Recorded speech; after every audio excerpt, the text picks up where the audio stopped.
going to harvest today a white and blue palette from the cutting garden. So if you're looking to grow more white and blue, that's the inspiration for today's bouquet. So we're going to go cut some flowers. So we've got our snapdragons here, and you can see I've got them netted with our jute netting here, strung between some branches just to help keep them from flopping over too much. And the whites that we're growing, these are Madam Butterfly snapdragons. So I love these because they have this beautiful ruffled appearance, kind of like an azalea. And they also are nice and long stemmed. So the number one mistake I see when people are growing snapdragons and they want to grow them for cutting is growing the wrong varieties. So you have to be sure that you're growing cutting varieties, which are typically longer stems. So I'm going to cut some of these white ones. I'm cutting all the way down at the bottom of the plant to stimulate branching, although typically I don't get many cuts off of these. Once it starts getting really hot, they kind of fizzle out a little bit. And then I'll strip my leaves here. I just leave my leaves right in the walkways just to serve as a little mulch. I'm gonna pop these right into our bucket of water because it's so hot today. And then we're gonna head over to this really cool plant, which is a New Jersey tea. So the reason we plant a lot of these natives is because they provide so much great native forage for our native pollinators. And you can see lots of little sweat bees darting around, lots of little parasitic wasps, several moths that use this as a host plant. And actually, during the American Revolution, they used this plant's leaves as a substitute for tea because they were throwing their tea into the harbor and protesting taxation without representation. And this plant can be used also for tea. So I'm going to pick some. That being said, I leave a lot of this obviously for the pollinators because that's why we grow it. It's a big part of the reason why.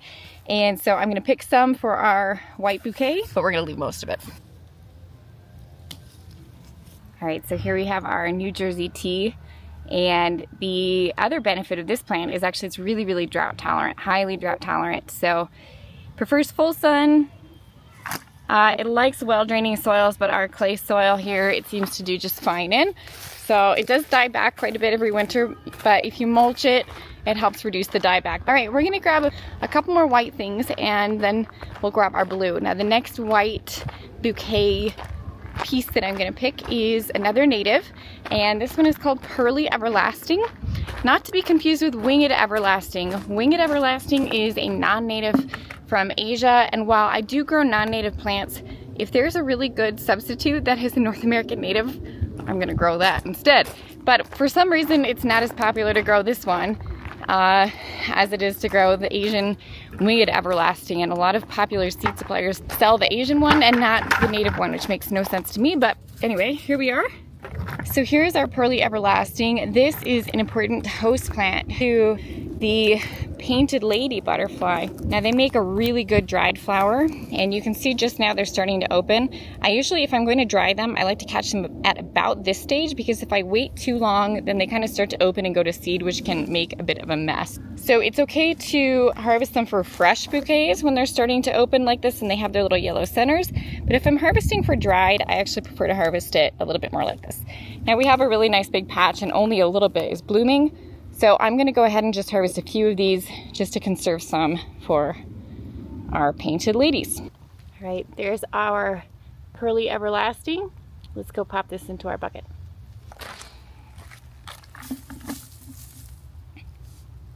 Now, whenever I'm harvesting on hot days like this, I make sure I keep my flowers in the shade. And as soon as I'm done cutting, I'm gonna go put them inside in a nice cool place. All right, next I'm gonna come grab some of these Echinacea.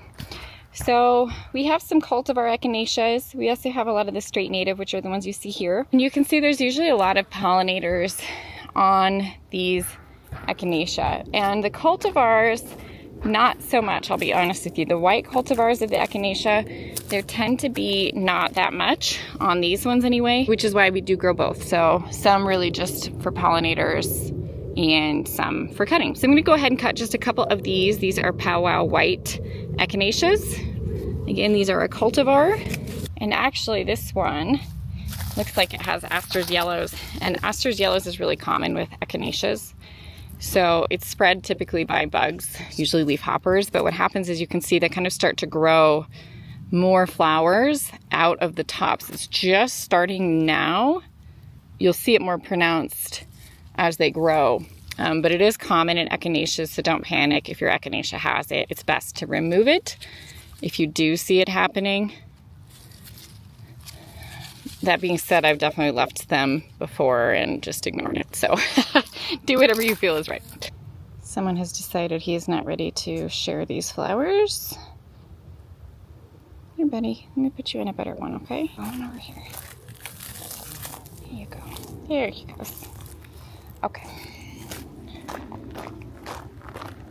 And the last white that I'm going to grab is more of a spike flower, and it is called Veronica. And you can get it in lots of different colors. Whites, blues, pinks are typically the ones that we see. And these are a perennial, but in my experience, they are a short-lived perennial. So for me, they only tend to last about 3 years. So we used to have a much thicker patch here, and now it's smaller. So here is our Veronica down here. You can see it is popular also with pollinators. It tends to have usually a lot on there. Not native to my area, but does pretty well, and it's not aggressive or... All right, so this brings me to our blues. One of my favorite blue flowers, and now all the blues in nature are actually skew a little bit purpley. And so when I say blue, you know, it's relative. They're bluish. I have Scabiosa here. This is Scabiosa fama. So this is a perennial variety of Scabiosa, which means it comes back every year compared to the annual varieties of Scabiosa. They do need to come in and do a harvest because you can see they're starting to go to seed. And although when they go to seed, they look really neat as well. They kind of make this star-shaped flower, which is a neat thing about Scabiosa. But when they're blooming, this is about ideal stage to be harvesting them out where they're still tightly closed in the middle. This one, for example, is too far gone. So we're gonna deadhead to keep these producing, and then we'll also cut some for our blue bouquet. It's just like any plant in nature, once they start going to seed, they do slow down production. So that's why we deadhead in the garden, just to help these blooms keep blooming. All right, so I've got those added to my beautiful bucket now. So I'm gonna go grab one more that's a little bit more of a true blue, and this one is non-native, but my ladybugs love this plant. Now I also have some delphinium, which, oh, these could be cute too. Maybe we should cut some of these blue delphinium too. Maybe these ones that are starting to fade. These are definitely more of a true blue. Now I do have white yarrow, which actually is another one that I really like to use, but I'm not going to pick it today because it's not quite ready yet. So with the yarrow, I wait for all the flowers to be open. And you can see some of the flowers are still closed on this yarrow, so it is not ready yet to harvest. I'm going to go get some of this blue eryngium, sea holly. This one is definitely a little bit blue. I think that would be so pretty if you just had a whole garden full of blues and whites. All right, here's our blue glow echinops. I'm gonna give you the plant view. So this is a good example of, even though a plant is not native, it does support some wildlife, and it doesn't exhibit invasive tendencies for me personally, which is important. If it did exhibit invasiveness, then I don't grow it if it's non-native. Here's a parasitic wasp over there.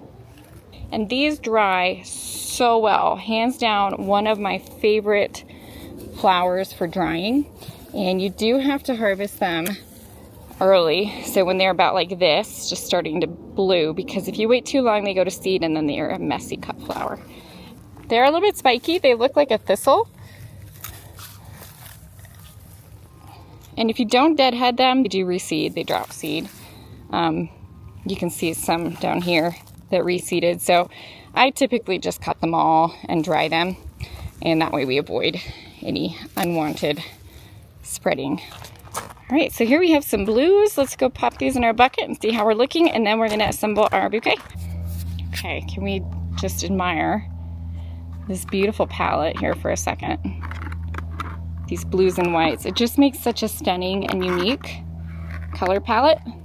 But I am gonna go pop these in the cooler. Typically, it actually would be best to be picking and harvesting early in the morning, like almost before the sun comes up. Usually we start at 5:30. I'm gonna pop these into the cooler and let them hydrate and cool off, which will help their vase life. If you're picking in your garden, what I recommend doing is either cutting early in the morning or in the evening when it's cooler, after you've watered usually. So the flowers will always hydrate best when they're on the plant. So if you can water before you pick, that's always a good idea, like the night before. And then put them into a cool, dark room. So a basement, dark bathroom would be a great place, or somewhere, your coldest room in your house, for at least a few hours before you arrange with them. It will just help their vase life a little bit. So we're gonna pop these guys into the cooler. All right, here we are in the cooler. We are running about 41 today because it's hot, so this is warmer than usual in the cooler. Make it nice and dark in here. All right, it has been a couple of hours, so I'm gonna grab our flowers, some rubber bands, 2 just in case one breaks.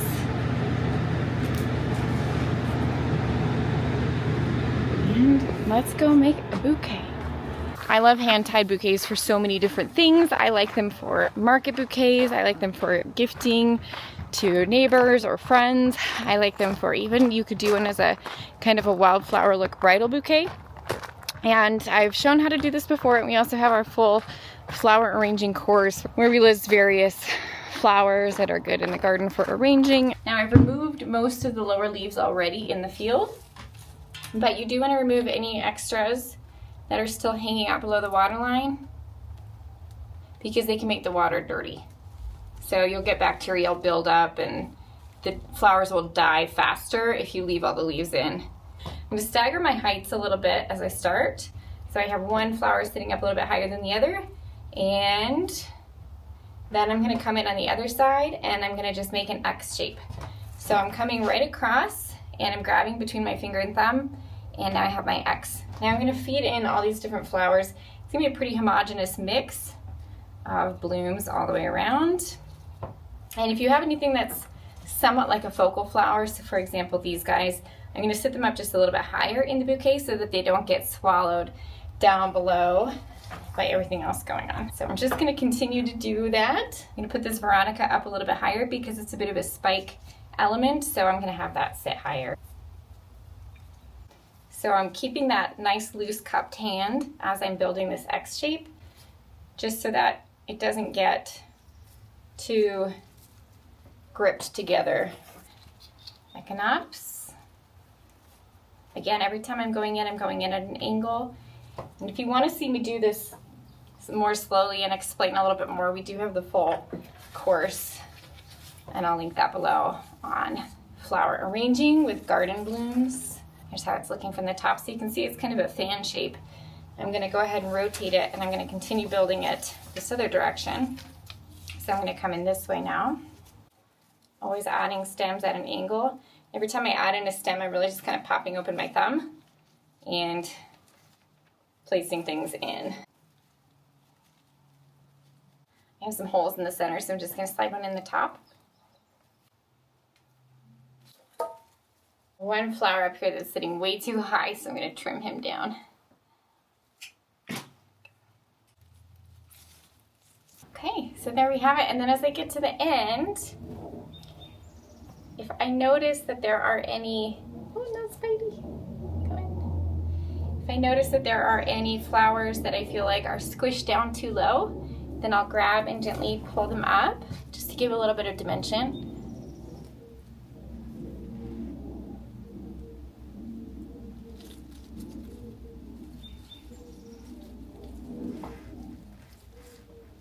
And there we have our bouquet. Now I'm just going to clip this off at the stems, the base. I cut it all off so that it's all even all the way across.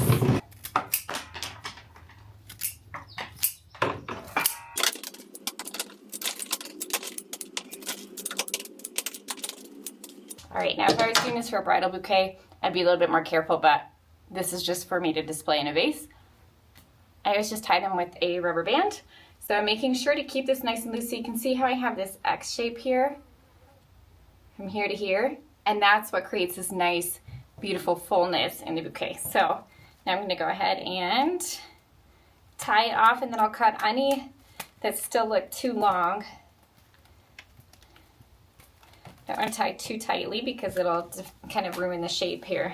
So like I mentioned, there are some of these that really skew more purple, like these Scabiosa blue, even though they're really called blue, they're truly more purple.